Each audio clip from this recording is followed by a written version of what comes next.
Hi everyone, subscribe me and click the bell icon for never miss any update. My all videos just provided knowledge, don't use personally. WhatsApp hacking, top 10 methods and how to protect yourself. Hey everybody, S here, and let's face it, WhatsApp, it's practically glued to our hands these days, right?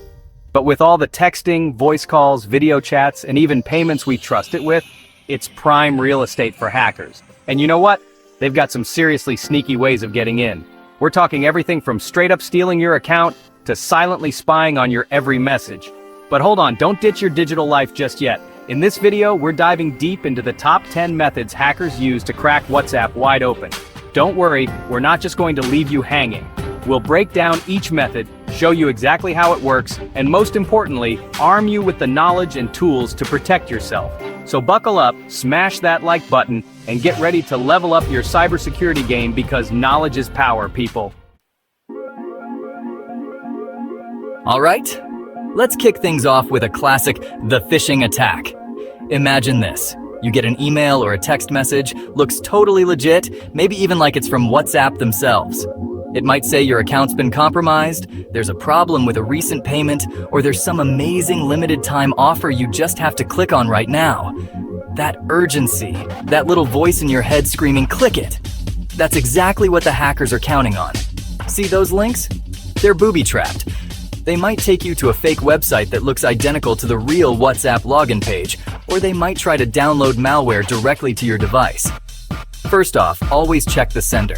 Does that email address look legit? Is that phone number actually associated with WhatsApp? Probably not.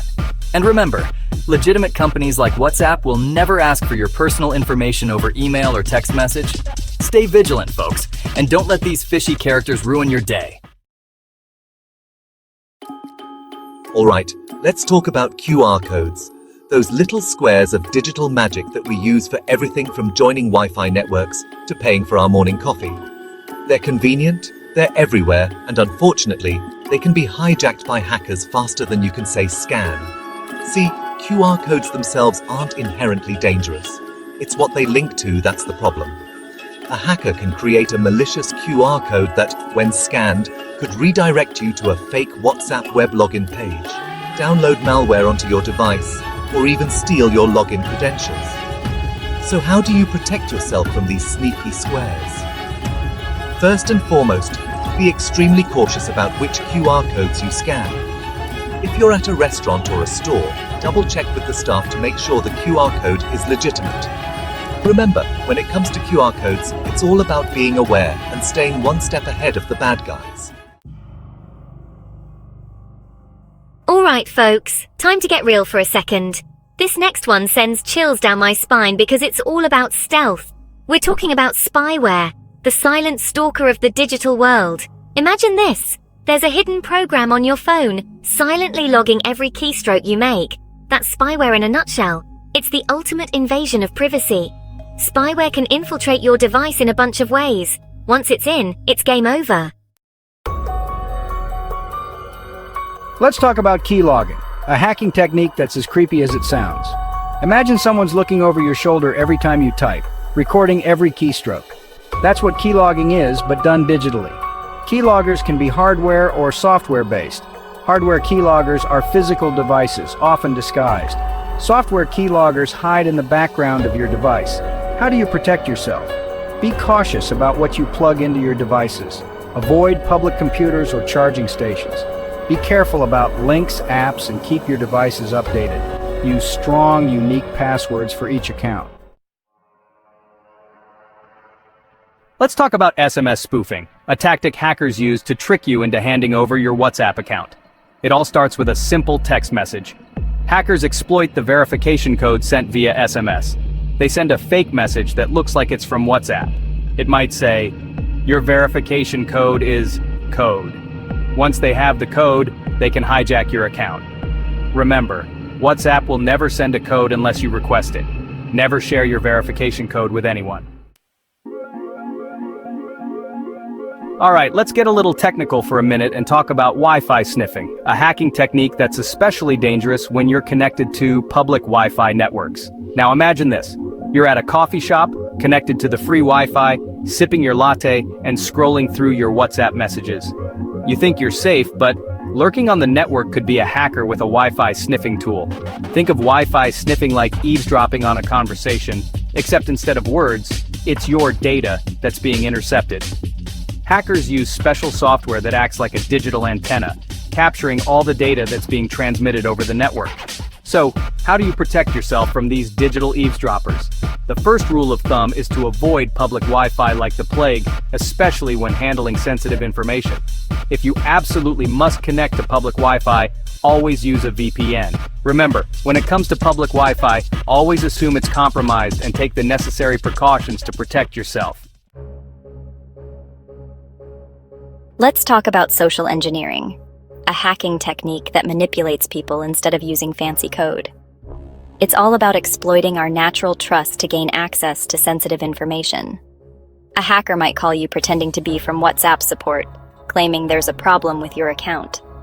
They might sound convincing, using technical jargon to seem legit. Their goal?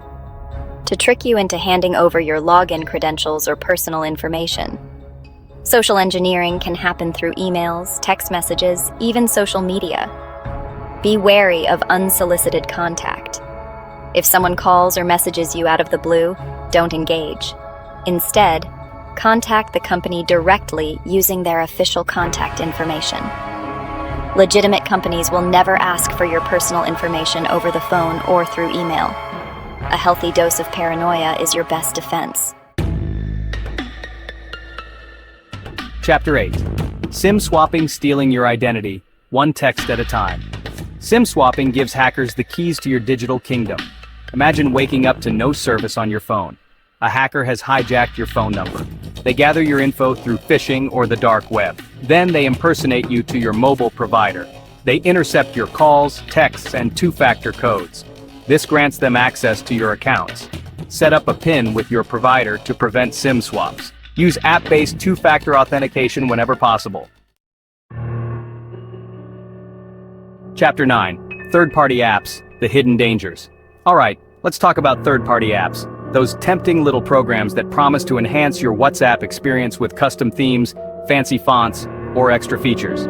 Now, while some third-party apps might be harmless, many are developed by shady characters who have less than noble intentions. When you download a third-party app, you're essentially giving it access to your phone and, potentially, your WhatsApp data. So how do you protect yourself from these absolutely risky downloads? The best defense is to stick to the official WhatsApp app. If you absolutely must use a third-party app, do your research. Check out the developer's website, read reviews from other users, and be wary of apps with very few downloads or overly positive reviews, as those could be fake. It's always better to err on the side of caution and protect your privacy. Chapter 10. Backup interception. Don't let your guard down. Alright, we've talked about all sorts of ways hackers can try to infiltrate your WhatsApp account in real time, but what about your backups? Yeah, those backups you diligently create to protect your precious conversations, well, they can be a goldmine for hackers too. Most of us back up our WhatsApp chats to the cloud, either to Google Drive or iCloud. While these platforms are generally secure, they're not Fort Knox. If a hacker manages to get their hands on your login credentials, they can access your backups and see all your past conversations. So, how do you protect your backups from falling into the wrong hands? Always enable end-to-end encryption for your WhatsApp backups. Use a strong, unique password for your cloud storage account, different from your WhatsApp password. Remember, backups are an essential part of data security, but they need to be protected just like any other sensitive information. So there you have it, folks, the top 10 methods hackers use to infiltrate WhatsApp, and most importantly, the tools and knowledge you need to protect yourself. Remember, cybersecurity is an ongoing battle, and hackers are constantly coming up with new and creative ways to try to steal your data. By staying informed, being proactive about your security, and following the tips we discussed today, you can make yourself a much harder target for these digital bad guys. Share this video with your friends, family, and colleagues. Let's spread awareness and create a safer digital world together. And as always, stay safe out there in the digital Wild West.